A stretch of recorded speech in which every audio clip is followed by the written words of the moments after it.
যে কথাগুলো বলতে চাচ্ছি সেগুলো বলতে পারবো কিনা। আমার হৃদয়ে রক্তকরণ হয়েছিল কালকে রাত্রে যখন এই বিরল বিরল ঘটনাকে আমি জেনেছিলাম।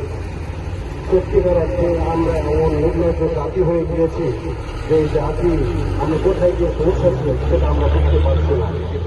আমি বাংলাদেশ গণপ্রজাতন্ত্রী বাংলাদেশ সরকারের মাননীয় স্বরাষ্ট্রমন্ত্রী মহোদয়ের দৃষ্টি আকর্ষণ করব, বাংলাদেশের ইতিহাসে যা হয়েছে সেখান থেকে নয়, আপনি নতুন একটি দৃষ্টান্ত স্থাপন করুন। আমাদের হৃদয়ে যে রক্তক্ষরণ হচ্ছে, আপনি আমাদেরকে একটি দৃষ্টান্তমূলক আইনের ব্যবস্থা এবং শাস্তির ব্যবস্থা করে আমাদেরকে নিবৃত করুন। তা না হলে আজকে আপনার সাধারণ ছাত্র জনতা হয়তো এই জন্য রাস্তায় নেমে আসতে পারে। আমরা এই রাস্তায় দাঁড়াতে চাই না।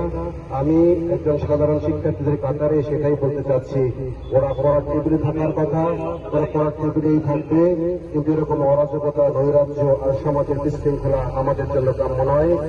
আমি এখানে যারা আয়োজক, মানববন্ধনের আয়োজক ছিলেন, সবাইকে ধন্যবাদ ও কৃতজ্ঞতা জানাচ্ছি। এবং আমি তোমাদের এখানে বিশ্ববিদ্যালয়ের শিক্ষক হয়ে নয়, আমি বিশ্ববিদ্যালয়ের একজন সাবেক শিক্ষার্থী। আমি আমার নৈতিকতা, আমি ভালো লাগা থেকে তোমাদের কাতারে সামিল হয়েছি। সকল ভালো কাজের সাথে আমি থাকবো এবং আমার বিশ্বাস এই বিশ্ববিদ্যালয় কোনোদিন পথ হারাবে না এবং এভাবে রাস্তায় দাঁড়াতে চাই না। আমি যে কথাগুলো বলতে চেয়েছিলাম, আমি জানি না বলতে পেরেছি কিনা, জাতি হিসেবে আমি নিজেকে খুব নির্লজ্জ মনে করছি।